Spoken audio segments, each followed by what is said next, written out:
We're going to start up here in the front. It does have a light for hooking up at nighttime. It does have an up and down button for taking it on and off the vehicle. There's also a rubber plug in the very top of the motor that you can take out. It does have a manual crank handle in the front door compartment that goes in that will manually crank that jack up or down to get it on or off the vehicle, whichever way you need it to go. There is a manual way to crank it. We have the two 20-pound propane cylinders that are full, except for what we use to service the trailer. The arrow on the auto regulator is pointed towards this one over here, so we worked off of this one when we started. It has one new 12-volt battery on the unit. It also has a 7-way holder on the left side of it that holds your chain and your 7-way up off the ground and keeps them from getting corroded. We also have the two holes in the bottom of the bottom cover that you can put a bungee cord underneath to hold the cover in place while you go down the road. But it also has the quick disconnect at the top so that you don't have to take the cover off every time that you want to get into the propane cylinders to open them or close them. So as we start down the off-door side, we're going to go into our front compartment up here. It does have a magnet to hold the door up out of the way. On the left-hand side, we do have a digital solar panel readout that tells you what the solar panels are putting out to the battery. We also have a battery disconnect right beside that, so that if you're not going to use the unit for a long period of time, you can turn the disconnect off and it will save all the juice that's in the 12-volt battery. We do have a brass colored handle up here on this side that is slotted on the end, that is also used for the stabilizer jacks in the front and back on the off-door side of the unit. That brass handle will come in and will manually crank them jacks up or down. For any reason, they won't work off the switch. It has a 50-amp power cord that is 36 foot long in the front compartment. We're going to go to our Suburban on-demand water heater next. It has an on and off switch in the outside compartment that has to be in the I position for the Suburban on-demand water heater to work with the digital readout on the inside. We're going to close it back up. As we start down the off-door side, we come to our termination valves first. The 3-inch black handle in the back is the toilet water. The 2-inch gray valve in the front is the bathroom sink and shower water. The 2-inch gray valve in the back is the kitchen sink water only. All three holding tanks dump out the same termination valve on this one here. We also have an outside shower that gives you hot and cold running water on the off-door side of the unit. Our furnace is right down below that, and I always suggest putting the mud dauber screen over the outside of the furnace for the simple fact the mud dauber screen is less than 20 bucks. It's $155 an hour for every hour that I have to take the furnace out to clean the daubers out of it. So that $20 investment's worth its weight in gold if you ask me. We're going to go to the tires next. The lug nuts on the trailer have been torqued to 100 foot-pounds. It's what's recommended on the side of the trailer. And the tires are air pressure, which is 80 pounds on the side of the tire coat. We have a hood range vent up here at the top that has two little tabs underneath it that have to be lifted up. Allows that flapper to flap while you're using the fan on the inside. But in travel, you'll want to push those back down and lock it into place so that it doesn't sit there and flap till it breaks itself off. As we come back along on this side, we have one little hole here on the side. Just a 3/4 inch socket that will manually crank your door side slide room in or out. For any reason, it won't work off the manual switch at the monitor panel. There is a manual way to crank them. It's usually on the off door side of the unit. 3/4 inch socket goes in there, cranks it up and down. We're hooked up to the shop board. We're going to come back to our water fill next. The top one is your black tank flush, so that while you're dumping your holding tanks, once you have all the nasties out of the black tank that'll come out, you can hook a water hose and regulator to that connection. Once you turn water pressure onto it, it has a little aerator on the inside that spins around, cleans more of the debris out of the black tank only. Our front connection is our city water connect that you can hook to with a water hose and a regulator and never have to fill the fresh tank on it. Work right off the water pressure going to that hose. And then the one on the very back is our freshwater tank fill that you can hook to with a water hose and a regulator. Turn water pressure onto it. It fills the tank above the axles excuse me, on the off-door side, you do have your drain pitcock for draining the fresh tank. And I did leave water in it because I do want to show you the Suburban on-demand digital readout on the inside.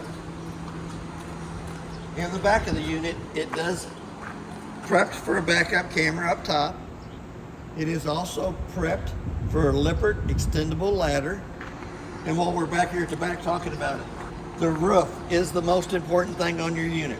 You always need to keep a close eye on the lap sealer on the roof. The quicker you can fix a problem on the roof, the better off you are. Even though this one is a fiberglass roof, the quicker you can find a problem and fix it, the better off you are. Then we have our park cable hookup and 2 satellite hookups. One satellite hookup goes to the master bedroom. The other satellite hookup goes to the living room. As we start down the door side, it has the stabilizer jacks on it. We're going to lift them up till they come up off the ground. So what we're going to do is we're going to hit the extend button, wait till they hit the ground,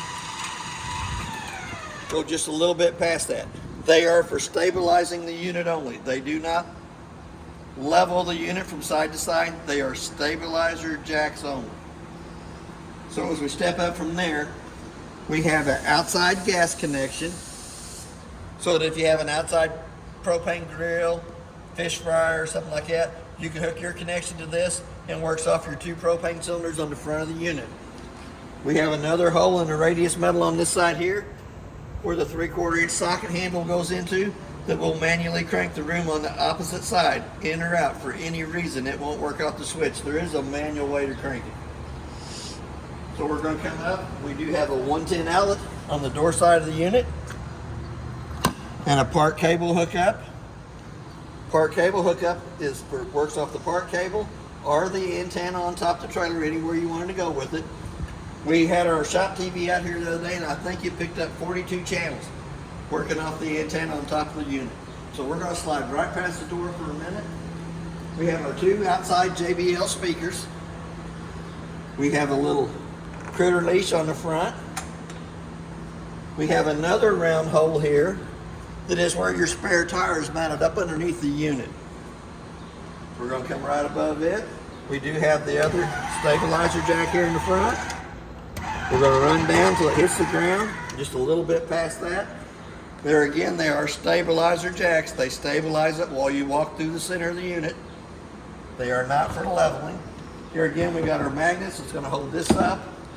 The little S handle is for your tongue jack that goes in the top of the tongue, and we'll manually crank that jack up or down for any reason you need it to go on or off the vehicle. We have the second brass handle up here that's got the 3/4 inch socket on the end of it. It does your 2 slide rooms and your spare tire. We have a compartment light that is a 2-way light. It can be turned on to where it stays on 24/7, or you can turn it over that way so that when you open the compartment door, it automatically comes on. We have a 110 outlet in the front compartment. We also have a heated duct vent that comes to the front compartment. And then the little black switch on the side here actually turns your 2 LED strips on the front of the Capelon for decorative. Not too bad on the outside, so we're going to go back to the inside of the unit. We're going to open the door fully extended. The little blue handle on the right hand side or left hand side of the steps pulls the steps loose from the door frame, allows it to come out. A little push button underneath each one of the legs. There's 15 to 18 slots in the bottom of the legs for adjustment. Just when the steps come out, when they lay down, they have to lay flat in the threshold so that the front door fits over the top of it properly without drag. To achieve that, you can use the 2 little buttons underneath the legs and adjust accordingly. The main thing on the steps is it has to lay flat in the threshold so that the door fits over it properly. So we're going to go to the inside. It does have a working fire extinguisher on the left-hand side as we step in. Excuse me, we're going to come up to the light switch up at the top that actually turns the center row of lights in the living room kitchen area. They are on a dimmer switch, so they will dim out. Push them all the way back up to come on bright. we're going to go over to the Suburban on-demand water heater. The switch on the outside of the water heater has to be in the I position. Then all you have to do is come in, hit your on button. You can dial your temperature up or down, either way you want it to go. You can also change it to Celsius. We're going to go back to Fahrenheit because that's what most Americans are used to. We're going to come right down below that to our monitor panel. I'm going to put you a little post-it sticker on the left-hand side of the monitor panel that tells you exactly what the tanks are doing. So your fresh tank is showing that it's empty, but it does have a little bit of water in it. Fresh tank has the clean water. Our battery button shows the voltage that's in the battery. Black tank 1 is the toilet water, and it shows you that it's empty. We fill it with water and then we empty them out. Black tank 2 is not available in this unit, does not have the second bathroom. So your gray tank 1 will be your shower and your bathroom sink water, and it's showing you that it's empty. Gray tank 2 is your kitchen sink water only. And then gray tank 3 is not available in this unit since it doesn't have the second bathroom. Right down below that, we're going to start with the red buttons on the left-hand side. The red button on the left-hand side turns your water pump on between the freshwater tank and the faucets. The second red button is a set of tank heaters that's underneath each one of the holding tanks on the unit. When you have it on, it turns red. Then we're going to go over to our little black switches. The very first one turns our LED lights above the slide rooms on. The second one turns our LED lights underneath the awnings on. And our third switch turns this hall light on right here above me. We're going to come down to the awning switches that's on here. So awning switch number 1 in the top position is your main awning on the unit. So we're going to go ahead and run it out. Actually, I'm going to run both of them out at the same time, and then we'll put them both back up.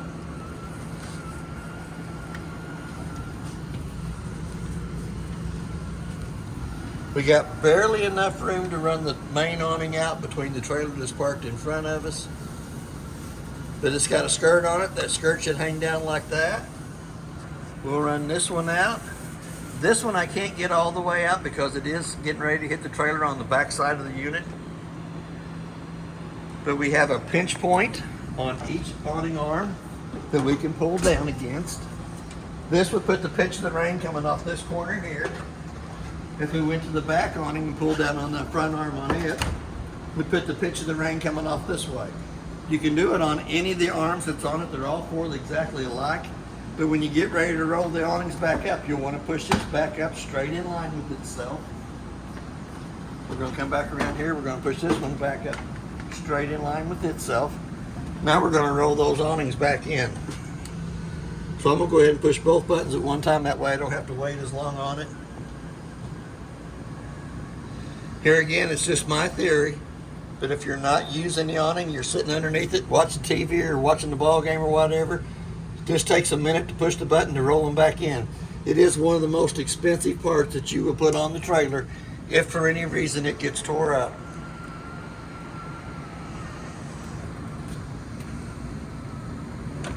So we got them both back in. So now we're going to come over to the slide room switches. The middle slide room switch is the door side slide. We're going to run it out.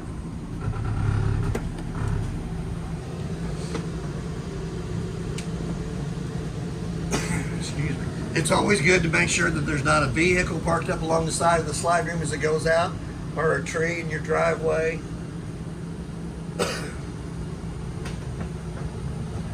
Once it goes all the way out, it'll start ratcheting. So we're going to let off of it there. We're going to go ahead and hit the off door side. Here again, it's always good to make sure there's not a tree parked at your campsite up along that side, or a vehicle is parked up alongside of you.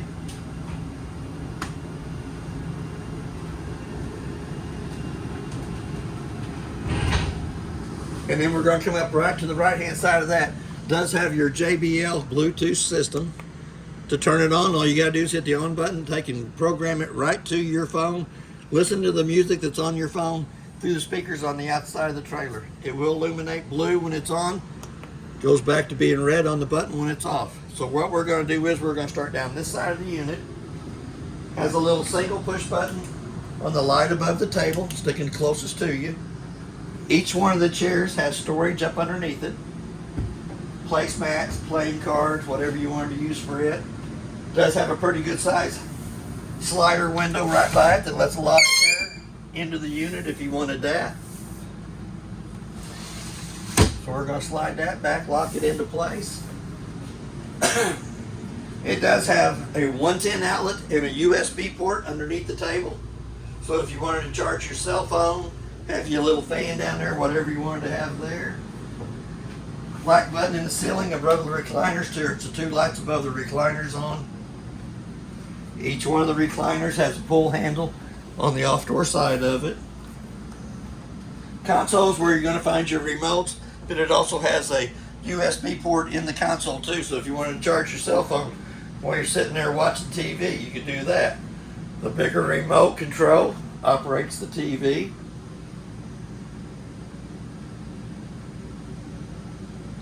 Someone will be held responsible. How many did you buy? But that TV station's almost 80 miles away from here. All three of the connections for the TV working off the antenna will get the same amount of channels. The one on the outside, the one in the living room, and the one in the master bedroom. And we always take pictures of the TVs working so we can show. And I did watch Channel 4 yesterday when the storms were coming through. The little remote is for the fireplace. Has a little red button that turns it on and off. You got to get down a little bit lower to get it to come on. There's the fireplace on. You can change the heat from 00, which is off, to low or high. You can change the color of the rocks in the bottom. If you change them rocks to where it's green, it will rotate between the four colors of rocks. The flame button on the right hand side changes the color of the flames from 1 to 4 settings. So we're going to go back to that. We're going to go to the little clock on it, and it will start from 30 minutes up to 9 hours that you can set the fireplace to run. In case you would happen to fall asleep in the recliners, you can set it for however many hours you want it to come on and stay on, and it'll go off on its own little timer. Second remote's going to be inside of there, inside the console. It does have a water cup holder on either side. Light switches in the ceiling to turn the lights on. We're going to come back to the couch area. It has a light switch above the couch in the right hand side of it that turns the two reading lights above us on. We have a USB port and a 110 outlet on either side. So we're going to open up the shades. We also have a fire escape window behind the couch since it is a bedded area. Pull on the red handle, slides it all the way over. You can pull the screen over for access to get out. You can leave the screen shut to ventilate the room on the inside if you wanted to. Goes back over, locks in place. Does have slider windows on either side of the couch that you can lift up on to put your cross draft going across it if you wanted to. Here again, we're going to take the two cushions off the back. We're going to stack them up on the recliners. We're going to lift up on the couch. We're going to pull on one of the legs, right or left-handed, either way you want it to go. Lays the bottom part of the couch out. Going to come back over here to the top. We're going to lay it down to give you the top part of the bed. It is memory foam, so it is pretty comfortable. When you have this out, you don't want to have the fireplace on because it's too close. Fireplace on.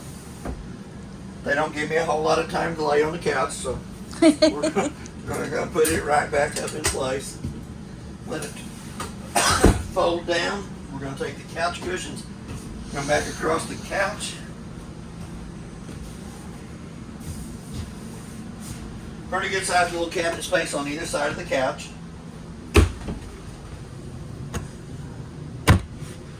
We do have the windows that'll give you a crosswind from one side to the other. We've showed you the TV already. We've showed you the fireplace. Now we're going to go into, it says hidden storage on here. It does have a locking mechanism up underneath on the right hand side. We're going to close that. We're going to pull the door back, and the door should open up fully. Quite a few shelves on the inside, and that light that's in there is the two-way light. You can leave it to where it's on 24/7, or you can turn it to where it's on motion sensor so that anytime you open up the shelf, it'll come on for you so you can see it. Here again, we're going to slide the door back shut. Got a little magnet up the top that holds it in place. Also has the handle that comes in here, locks it into place for you. We're going to come over to the stove. We have a light switch on the side that turns the light underneath the microwave on. We have a 110 outlet and a USB port to the right side of the stove. We're going to lift the glass stove top up 2 times up out of the way. We're going to turn the light on the fan. It does have a fan, but for the fan to work properly, the 2 tabs on the outside vent have to be lifted up, allows that flapper to flap. So we're going to come back down to the stove. We're going to go to the button on the right hand side, turn it on, which illuminates the valves on the handles. We're going to turn it to where it says pilot on, using the striker on the left hand side to light them.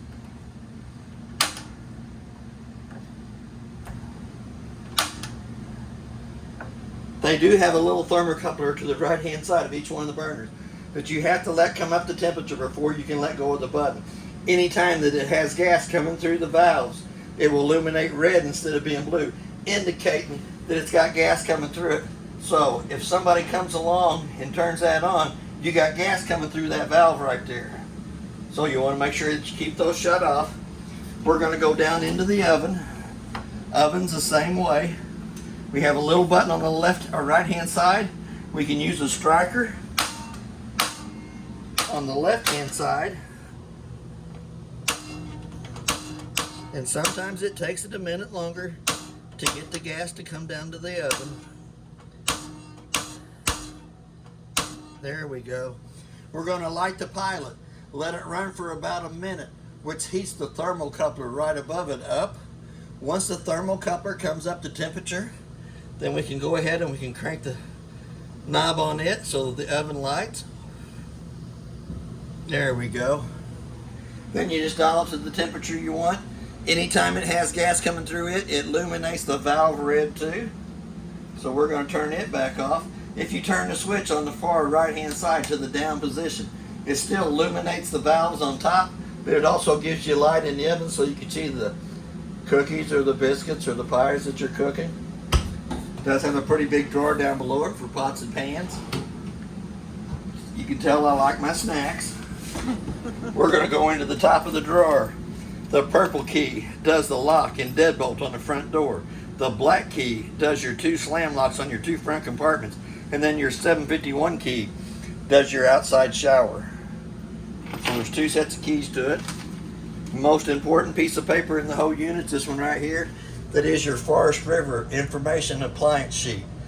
Anytime that you have a problem with any of the appliances that's in the unit, when you call the warranty guy, say, hey, my air conditioner quit, hey, my hot water heater quit, whatever, they're going to ask you who the manufacturer of it is, model and serial number.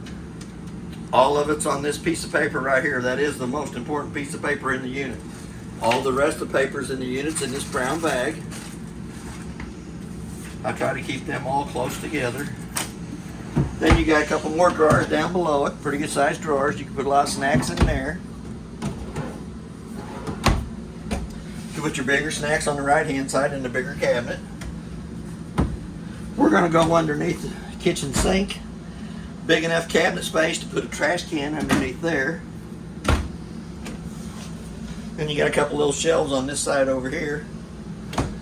So we're going to come back up to the microwave, which is one of the most important appliances that's in the unit, because this is what I warm my coffee up in. This is also what I cook my lunch in. So it does have a clock button on it. We're going to hit that clock button. Let's say it's 4:30.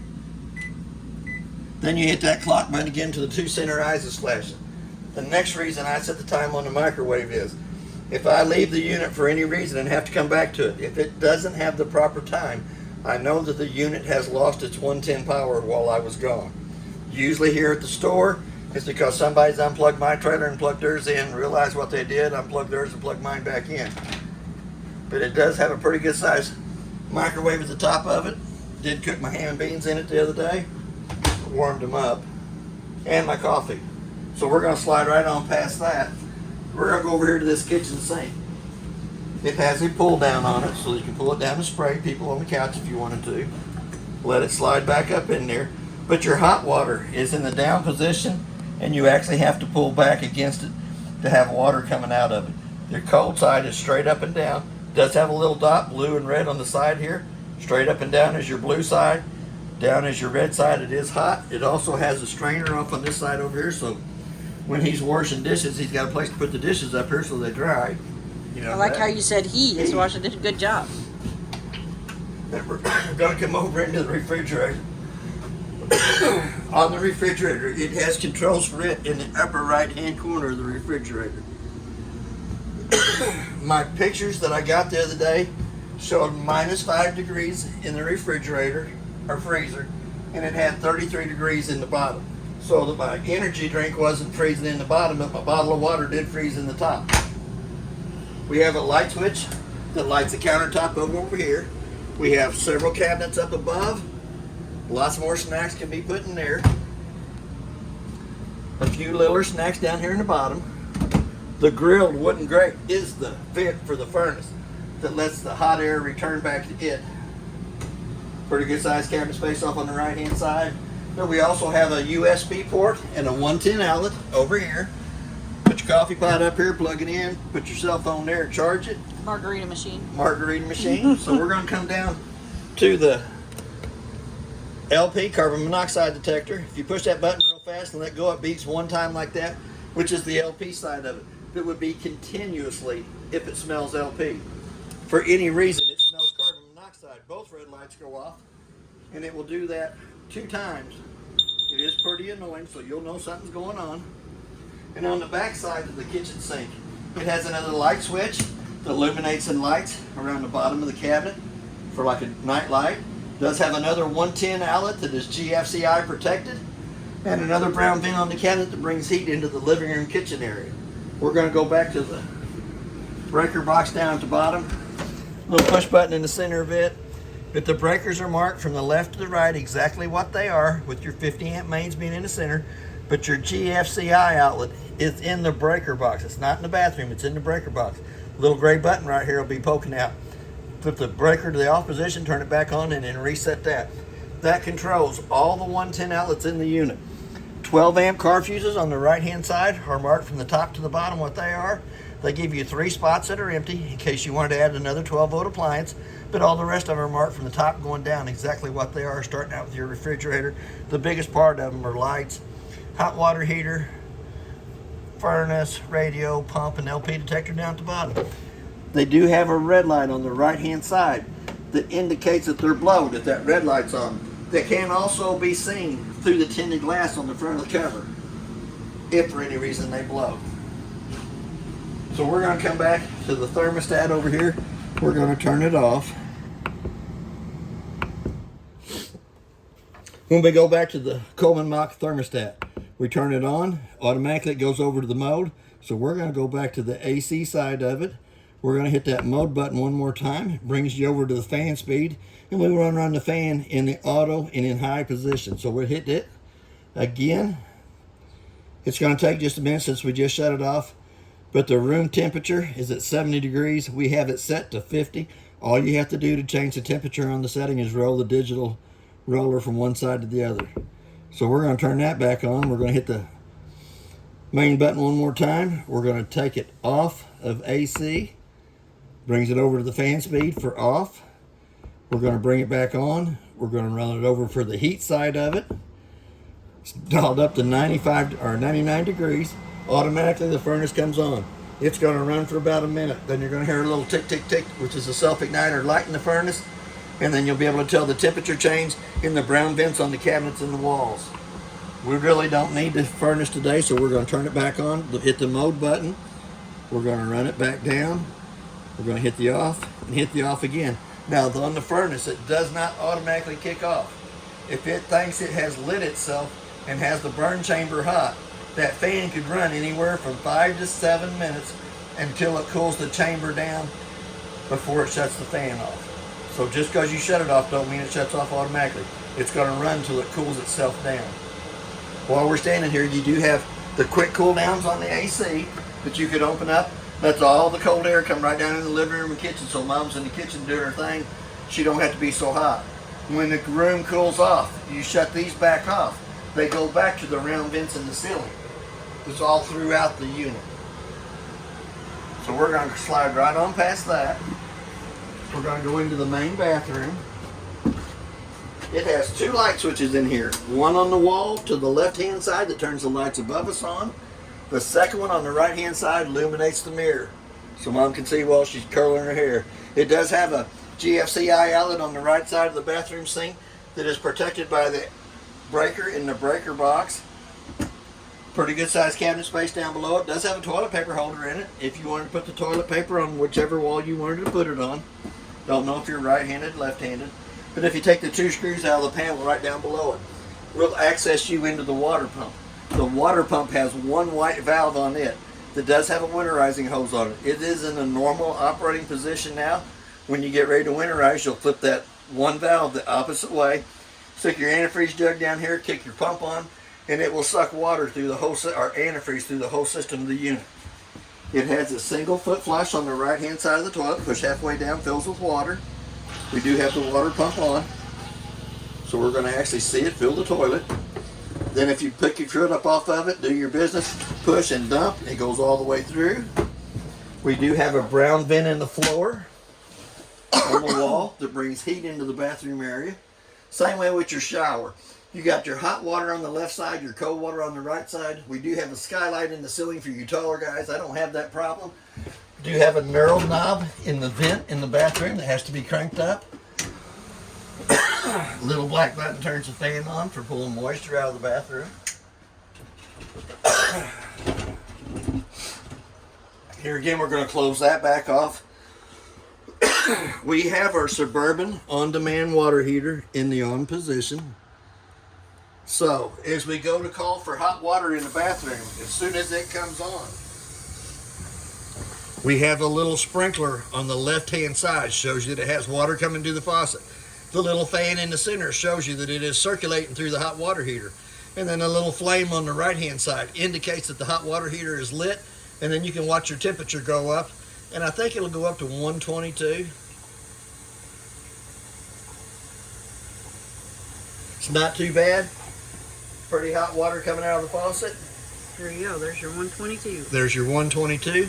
You can also dial that temperature back down to 118 if you got little kids and you don't want them getting burnt. Or you can leave it on 122 and tell them not to use all the hot water. You can also change it from Fahrenheit to Celsius, which I don't know why you would use Celsius, but there is a button for that. So we're going back to Fahrenheit. As soon as you turn the water off, the little sprinkler goes off. The fan's still going to circulate for a minute because it's circulating water through that. Flame's going to go off, and then your temperature's going to come down on your Suburban on-demand digital readout. Pretty good sized cabinet space off to the left-hand side. Extra towels, wash rags, blankets, medicine. You can tell that it got hot. It steamed the window up. It does have a stopper for the bathroom sink. So we're going to come out of the bathroom there. We're going to go up into the master bedroom.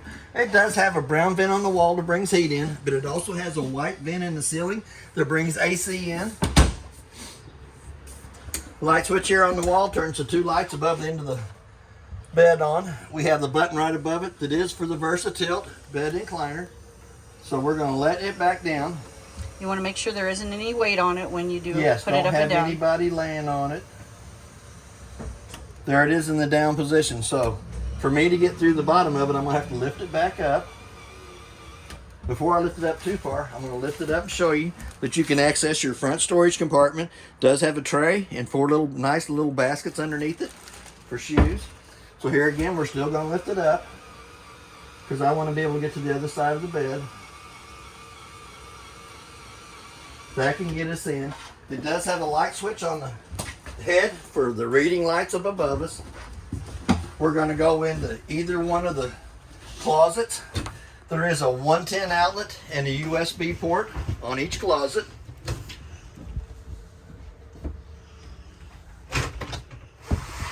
We do have a fire escape window, and we have a double shaded on this side. You can pull it up from the bottom, you can look out, and they can look in. Push it all the way down, push the top one down, it darkens it out so they can't look in. If you lift the red handle up, it will go through the bottom of the window frame, fully accesses through the window frame so that you can escape out this side here, or you can use it for a cross vent for air coming between it. It also has a washer dryer area prepped over here on this side with 2 110 outlets that are the 20 amp outlets for your washer and dryer. Does have your hot and cold water hookups and your drain for the washer on this side over here. The light above it is a two-way light. You can turn it to where it comes on when you open the door, or you can turn it to where it's on 24/7. You could use it for a clothes rack if you didn't want to put the washer and dryer in it. Cool space for shoes. A little space for shoes. Or more snacks. But we're going to, yeah, and we're going to come back up to this AC in the master bedroom because it does have different controls. We're going to go to the thermostat control. We're going to turn it to where the blue part is thicker. Then we're going to turn it to the low fan. There's two settings on the low fan. Then there's the high fan. Then there's the low cool, which is blue. And then there's the high cool, which is blue. And this AC vents out either end into the master bedroom. It does have a black filter on either side of it. The cleaner you keep those filters, the quicker the AC turns down to the temperature you have it set for. It does maintain its temperature better, the cleaner those two filters are. And once you start using it, in about a month's time, you're going to notice they get dirty. The cleaner you can keep the filters, the quicker it'll cool down and the better it'll maintain its temperature. As you seen a while ago, it does have a red side. It does not have the heat option strip in it. That's something you can add to it. It's like a little early morning warmer if you wanted to add that to it. And don't quote me on the price, but I think it's about $85 plus a half hours to install it if you wanted a little early morning warmer in the master bedroom. I would rather have the AC. But we do have a round vent in the ceiling that brings AC in from the main AC in the living room kitchen area. We do have a brown vent in the floor that brings heat into here to the master bedroom. I think it's underneath the bed. And it also heats your front compartment. The brown vent that you've seen in your outside front compartment too. Yep. Does have a privacy door from this side over. It also has a privacy door on this side over here. That if you didn't want everybody seeing your washer or dryer, that you didn't put the washer and dryer in. Does have a door that covers over it. Does have a little magnet to hold it in place. But when you're traveling down the road, they do have clips on both sides that you'll want to strap and lock into place. Pretty good magnet too. Pretty good magnet too. And that's basically everything on And your you got your TV behind. Oh, I forgot her TV. We do have a backer board in the wall on the outdoor side for the TV bracket. We have a 110 outlet to plug it into. We have our park cable or antenna, and we have our satellite up here at the top. And we do have a little green button there that turns it on. That is the booster between the antenna on top and the TV connections. Now that's basically everything on your unit. If you have any questions, I'll try to answer them the best that I can.